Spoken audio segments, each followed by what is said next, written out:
حضور قبلہ عالم رحمۃ اللہ تعالی علیہ، آپ نے اس کتاب کے آغاز میں اپنی ایک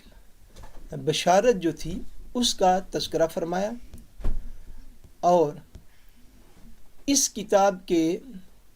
جو مصنف ہیں ان کے مطابق آپ نے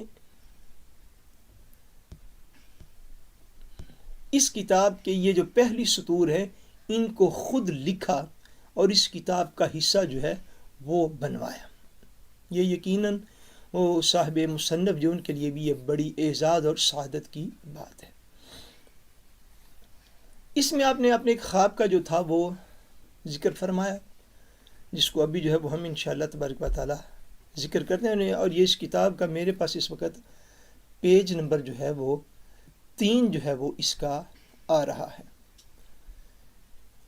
میں یہ سارے خواب کو میں زبانی بھی بیان کر سکتا تھا،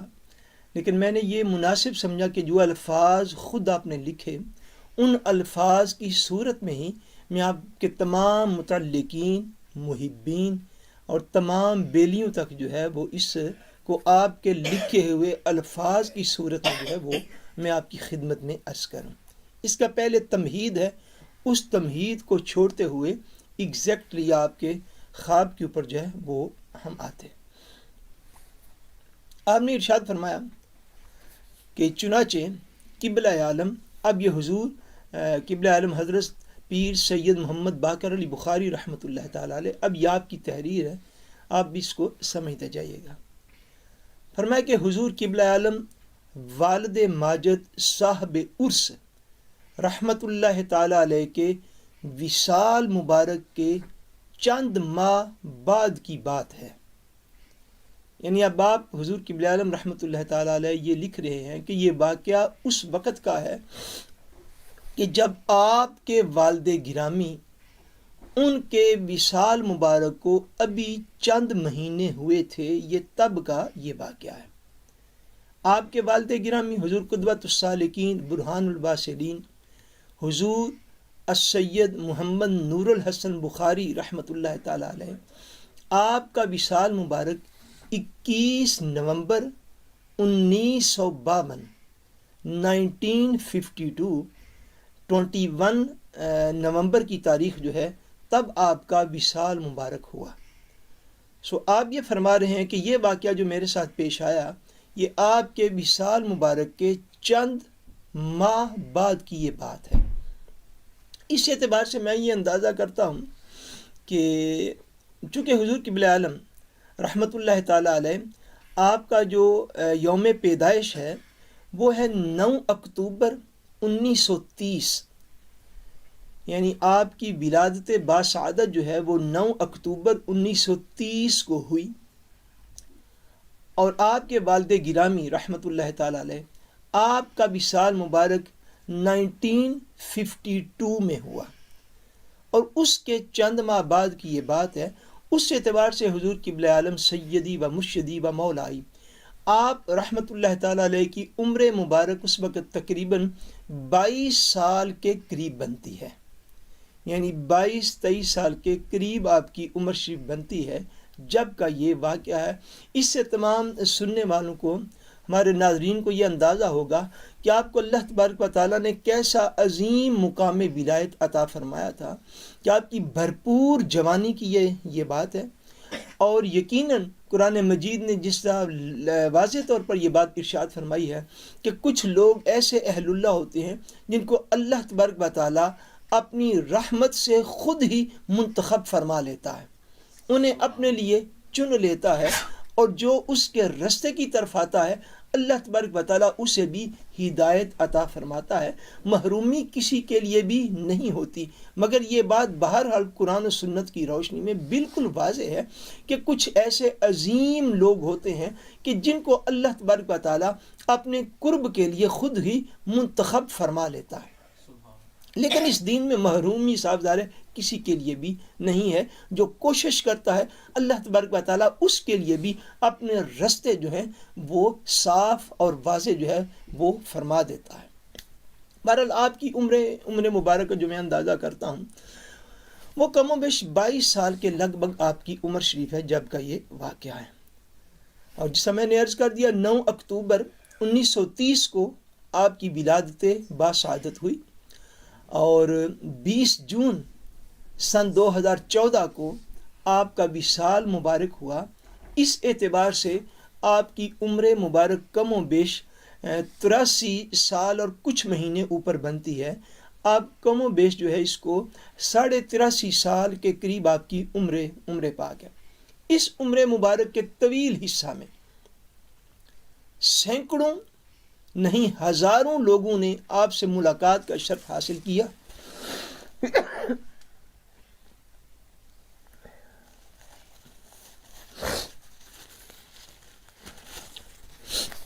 اور ان میں سے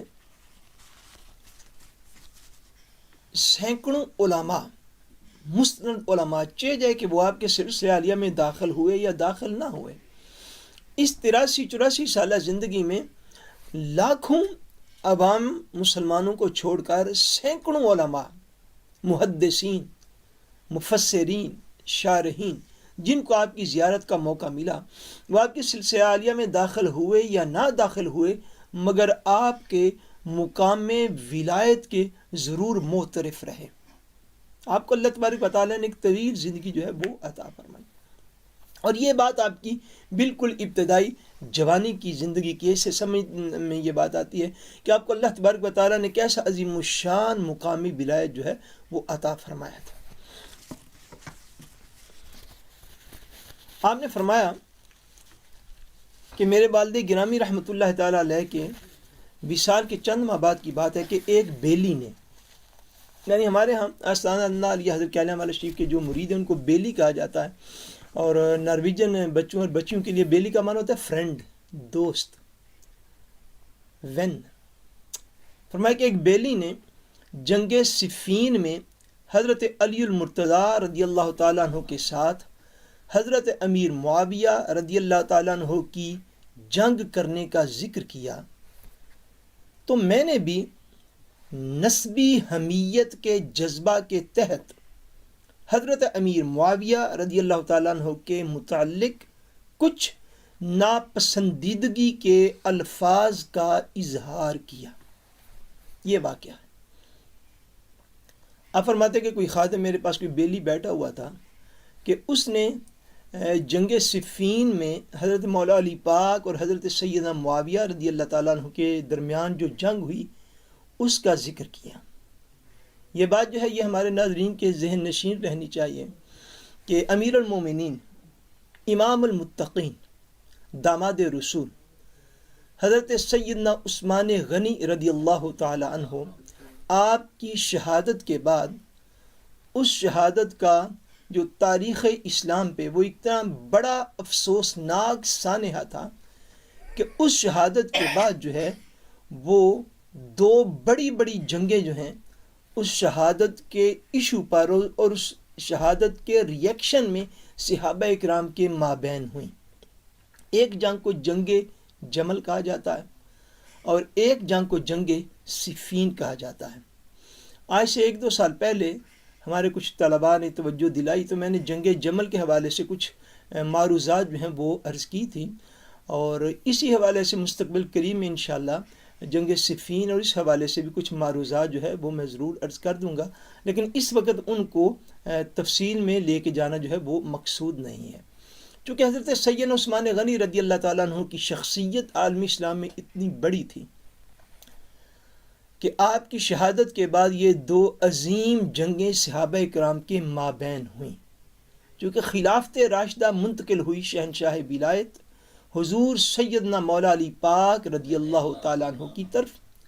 سوچو کہ مرکزی حکومت آپ کی تھی، سو اس اعتبار سے جو تھا وہ آپ کے ساتھ جو تھی ایک جنگ میں جنگ جمل میں دوسرا فکر رکھنے والے اور دوسرا موقف رکھنے والے صحابہ کرام کی قیادت ام المومنین حضور سیدہ طیبہ طاہرہ حضرت سیدہ عائشہ صدیقہ رضی اللہ تعالیٰ عنہ نے فرمائی، اور ان کے چند ماہ کے بعد یہ جنگ صفین ہوئی، جس میں دوسرا موقف رکھنے والے صحابہ اکرام کی قیادت حضرت سیدنا امیر معاویہ رضی اللہ تعالی عنہ نے فرمائی۔ سر دست اتنی بات جو ہے وہ عرض کرنا مقصود ہے۔ آپ فرماتے ہیں حضور کی بلعالم کہ میں نے بھی نسبی حمیت کے جذبہ کے تحت، چونکہ نسباً آپ سید الشہداء، امام الشہداء، نواس رسول، جگر گوش بطول، شہید کربلا حضور سیدنا امام حسین رضی اللہ تعالیٰ عنہ کی اولاد پاک سے ہیں اور حسینی سادات میں سے ہیں، اور یقیناً ایسی اولاد ہیں کہ جن کے اوپر ان کے آبا کو بھی اللہ تبارک و تعالیٰ کی بارگاہ میں فخر ہوگا کہ یہ ہماری اولاد ہے۔ وہ ایک نسبی حمیت ہوتی ہے، ایک خاندان کے ساتھ تعلق کا جو ایک جذبہ ہوتا ہے۔ فرماتے ہیں اس جذبہ کے تحت میں نے حضرت معاویہ رضی اللہ تعالیٰ عنہ کے حوالے سے کچھ ناپسندیدگی کے الفاظ کا اظہار کیا۔ آگے کیا ہوا؟ آگے سنیں۔ فرمایا منہ سے الفاظ نکلنے کی دیر تھی کہ یک لخت طبیعت منقبض ہو گئی اور باطن کا سرور اور کیف بے کیفی اور بے لذتی کے ساتھ تبدیل ہو گیا، اور اسی پریشانی کے عالم میں توبہ اور استغفار کرنا شروع کر دیا۔ فرماتے ہیں کہ میں نے چند کلمات حضرت معاویہ رضی اللہ تعالیٰ عنہ کے حوالے سے ناپسندیدگی کے اپنی زبان سے نکالے، اور فرماتے وہ الفاظ نکالنے کی دیر تھی کہ میری طبیعت کے اندر جو روحانی ایک کیفیت تھی، جو ایک شان ولایت انسان کے باطن میں چمکتا ہوا چراغ ہوتا ہے، فرماتے وہ جو میرے اندر ایک روحانی کیفیت تھی، ایک روحانی سرور تھا، ایک روحانی لذت تھی جو میری طبیعت کا حصہ تھی، جیسے جیسے وہ الفاظ میری زبان سے نکلتے گئے ویسے ویسے وہ چیز میرے اندر سے باطن کا سرور، روحانی لذت اور ساری اسپرچویلٹی جو ہے وہ ساری روحانیت مجھے اپنے اندر سے یوں ختم ہوتی ہوئی محسوس ہوئی، کم ہوتی ہوئی محسوس ہوئی۔ میری طبیعت کے اندر انقباض آ گیا، منقبض ہوگی، گویا کہ وہ کیفیت میرے اندر سے جو میری ایک باطن کا حصہ تھی، وہ کیفیت میری جو تھی وہ آہستہ آہستہ اس کو وہ ختم ہونا شروع ہو گئی۔ فرماتے اسی پریشانی کے عالم میں ادھر بیٹھے بیٹھے ہی میں سمجھ گیا کہ جو بات میری زبان سے نکل گئی ہے یہ بات غیر مناسب ہے۔ اسی وقت میں نے دل ہی دل میں توبہ اور استغفار کرنا شروع کر دیا۔ آپ کی محبت رکھنے والے، آپ کے سلسلہ عالیہ کے اندر موجود وہ سارے لوگ کہ آج جن کو اس حوالے سے ساری رات بیٹھ کے اور سارا دن بیٹھ کے جنگ صفین کے حوالے سے ڈسکس کرتے رہتے ہیں، اور دیگر جو لوگ بھی جو اس بات کو آج سن رہے ہیں یا کل کو سنیں، دیگر مسلمان بھائی بھی جو ہے وہ اس بات کے اندر غور کریں گے۔ اس کا خاص جو ہے وہ پوائنٹ ہے اس بات کو سمجھنے کا کہ ہم میں سے بہت سارے لوگ جو ہے وہ اس اعتدال کو چھوڑ بیٹھے ہیں۔ بعض اوقات لوگ اہل بیت اطہار رضوان اللہ تعالیٰ علیہم اجمعین، اور بعض اوقات لوگ صحابہ اکرام رضوان اللہ تعالیٰ علیہم اجمعین، ان کے مابین جو اس ایشو کے اوپر اختلافات ہوئے ان کا بیان کرتے ہوئے اس حد کو پار کر جاتے ہیں، ادب کو چھوڑ بیٹھتے ہیں، اور ان کا سارا فوکس تاریخ کی چند روایتوں کے اوپر ہوتا ہے، اور وہ اس میں قرآن اور حدیث کے واضح اور محکم پیغامات کو بھول جاتے ہیں، اور ساری رات اور ممبروں کے اوپر اور مساجد کے اندر اور ذاتی محافل کے اندر بیٹھ کے وہ ایسے کلمات بولتے ہیں اور بظاہر وہ حق کی نمائندگی کر رہے ہوتے ہیں۔ یہ بات ذہن نشین کر لیجیے، اور ہمارے سارے متعلقین اور سلسلہ عالیہ میں شامل موجود لوگ ان باتوں کو جان لیجئے کہ ہر چیز کی ایک گرینسے ہوتی ہے، ہر چیز کی ایک لیمیٹیشن ہوتی ہے، ہر چیز کی ایک حد ہوتی ہے۔ اگر دامن کے اندر کچھ ہو، یہ بات بھی سامنے، اگر باطن کے اندر کچھ ہو تو ایسی باتیں کرنے سے احساس ہو جاتا ہے کہ باطن کا فیض جو ہے وہ کٹ رہا ہے۔ اور اگر ساری رات کچھ کہہ کے بھی، بلکہ کچھ اہل محبت تو یوں کہتے ہیں، جو واعظین ہیں، جو خطبہ ہیں، جو حضور پاک کے دین کی خدمت کر رہے ہیں، وہ ایسا بھی کہتے ہیں جی اے گل تے اساں گھر بہ کے کیتی ہے نا، تے پراویں چ بہ کے کیتی ہے، تے یاراں دوستیں دیکھو جیسے ممبر تے کچھ نہیں آکھیا۔ ان کے لیے اگر وہ حضور قبلہ عالم کے سلسلہ عالیہ میں داخل ہیں اور اولیاء کرام کو مانتے ہیں، بے شک سلسلہ میں داخل نہیں ہیں، ان کے لیے یہ بات سمجھنے والی ہے کہ بات گھر میں صوفے کے اوپر بیٹھ کر کی جائے، بات کرسی کے اوپر بیٹھ کر کی جائے، یا بات جو ہے وہ ممبر پہ جا کر کی جائے، یہ معاملات اتنے حساس ہیں کہ یہ ہر جگہ پر ادب و احترام کے متقاضی رہتے ہیں۔ دیکھیے آپ کی شان ولایت میں کمی ہوئی، اور اس بات میں کوئی شک نہیں، یہ عقائد میں سے ہے کہ اولیاء اللہ کے جو روحانی مقامات ہیں، ان میں عروج اور زوال یہ دونوں جائز ہیں۔ اس میں عروج بھی ہوتا ہے اور اس میں زوال بھی ہوتا ہے۔ وہ مقام جس میں کوئی زوال نہیں ہوتا اور اس میں ہر لمحہ عروج ہی عروج ہوتا ہے، وہ مقام نبوت ہے۔ مقام نبوت میں کوئی زوال نہیں۔ جس کو اللہ نے ایک مرتبہ نبی بنا دیا وہ نبی ہی رہے گا،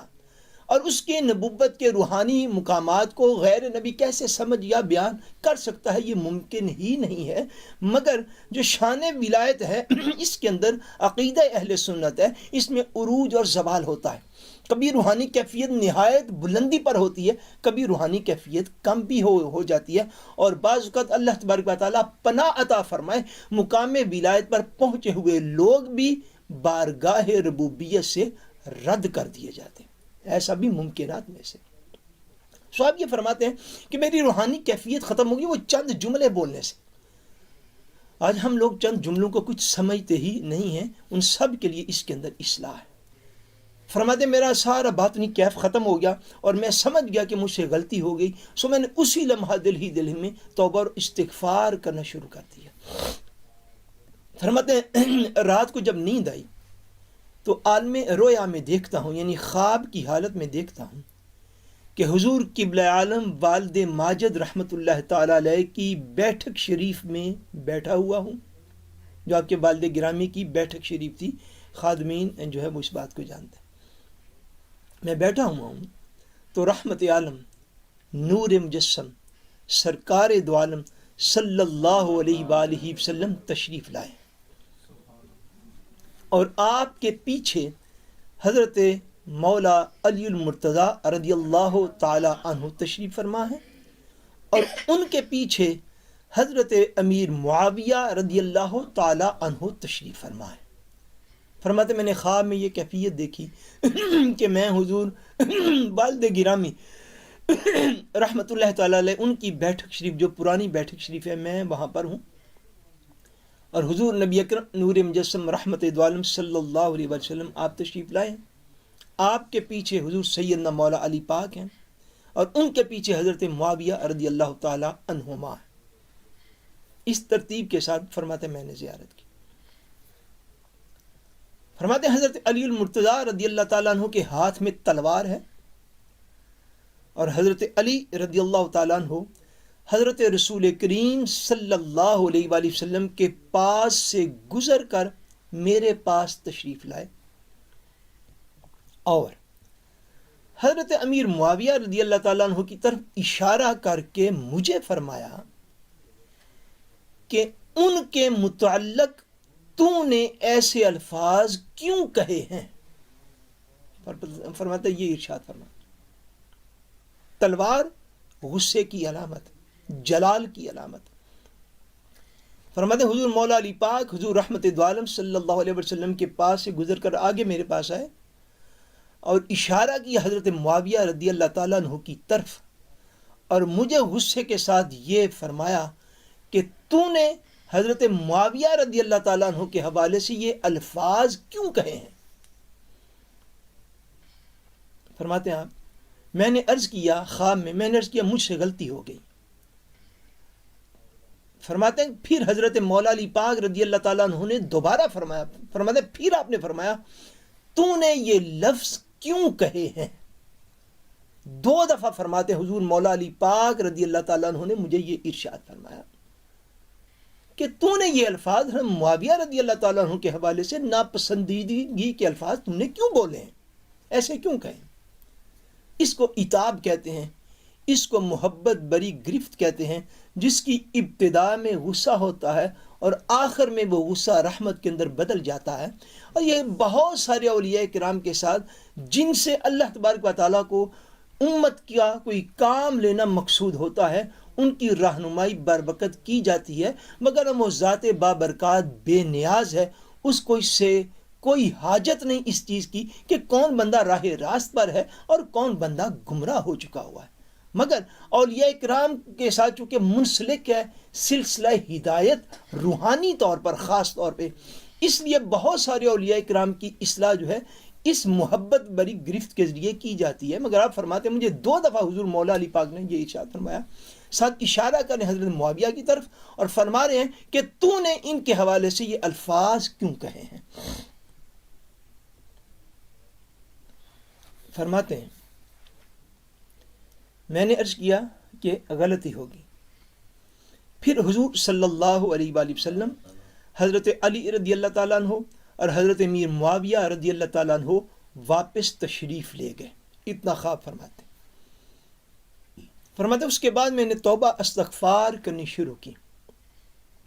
اور مسلسل توبہ کرتا رہا۔ چنانچہ اس توبہ کی کیفیت کے اندر فرماتے اس دوران حضور قبلہ عالم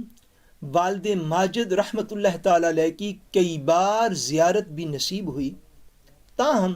طبیعت کی بے چینی دور نہ ہوئی۔ صاحبزارے اولیاء کی جب زیارت ہوتی ہے خواب کے اندر تو وہ طبیعت کے اندر ایک روحانی سرور پیدا کرتی ہے، روحانی لذت پیدا کرتی ہے۔ فرماتے مجھے اس توبہ و استغفار کے دوران بھی مجھے حضور والد ماجد یعنی حضور پیر سید نور الحسن بخاری رحمۃ اللہ تعالی علیہ ان کی کئی بار زیارت ہوئی، لیکن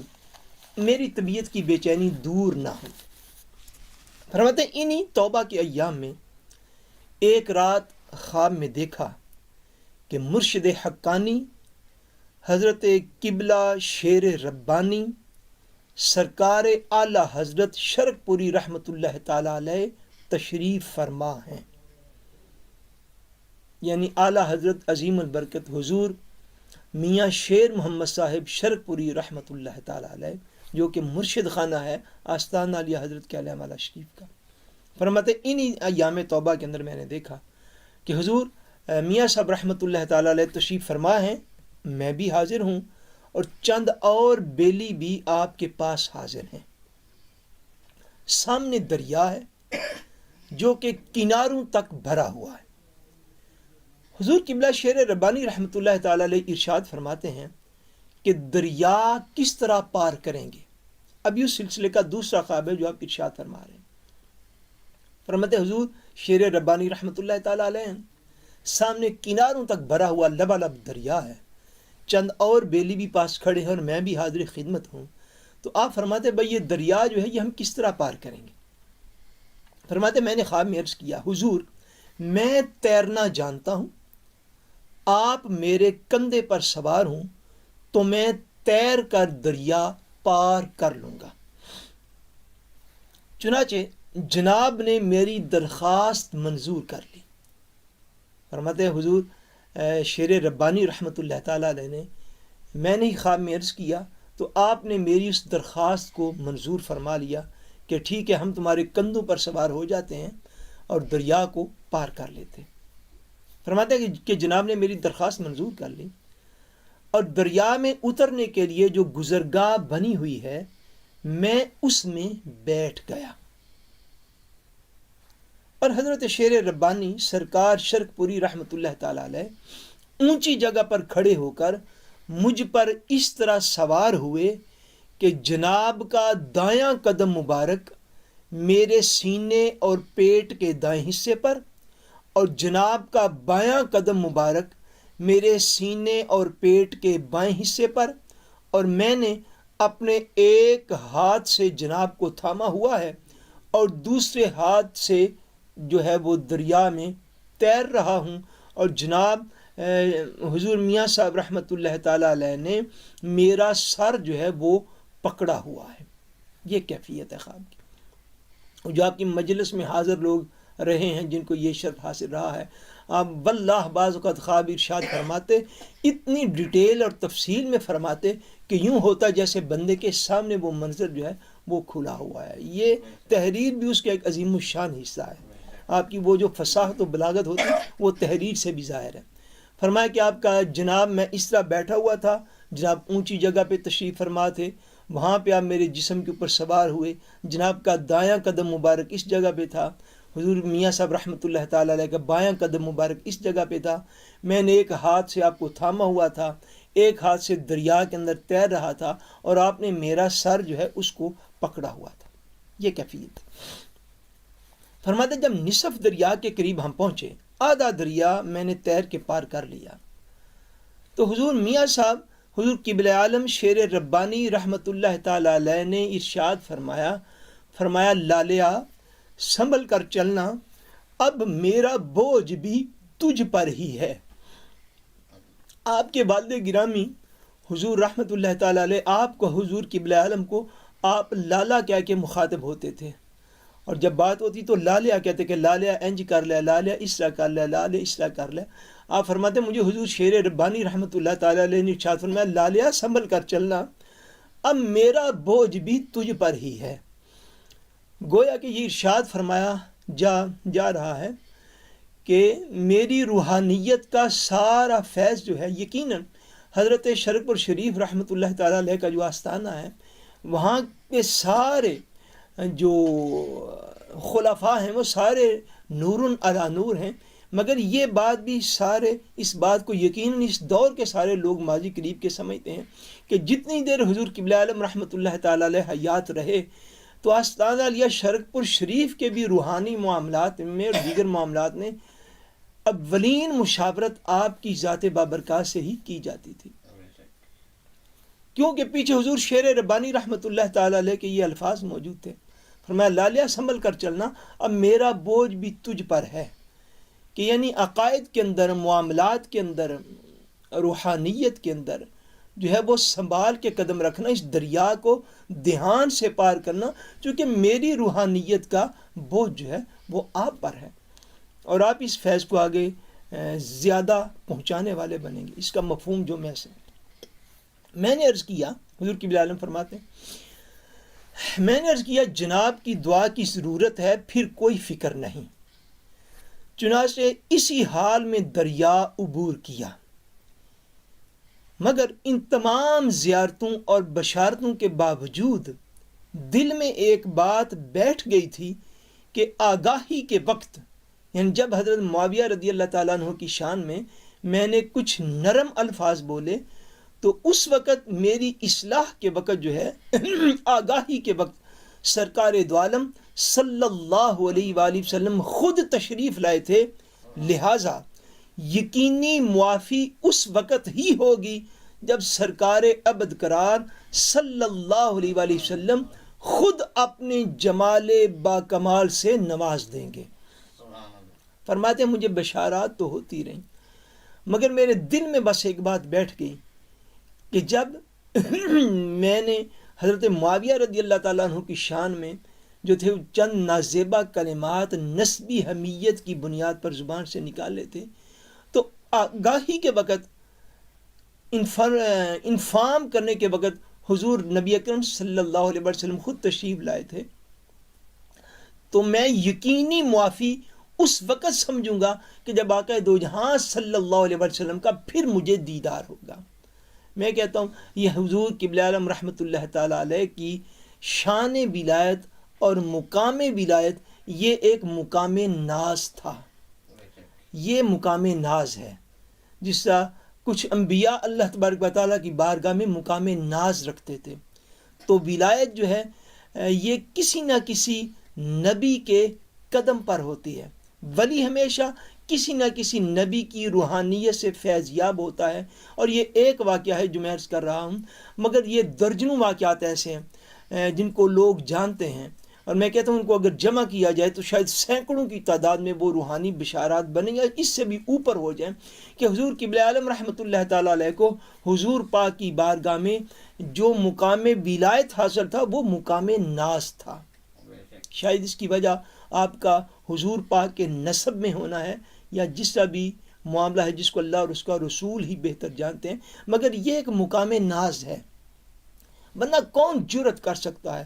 کون یہ خیال کر سکتا ہے، کون یہ تقاضا اور کون یہ ڈیمانڈ کر سکتا ہے؟ مگر یہ آپ کی مقام ولایت کا ایک مقام ناز تھا کہ آپ نے دل کے اندر فرماتے، میں نے یہ بات بٹھا لی کہ اگر آگاہی کے وقت آقا دو عالم تشریف لائے تھے تو یقینی معافی میں اسی وقت سمجھوں گا جب آقا دو عالم پھر اپنا دیدار عطا فرمائیں گے۔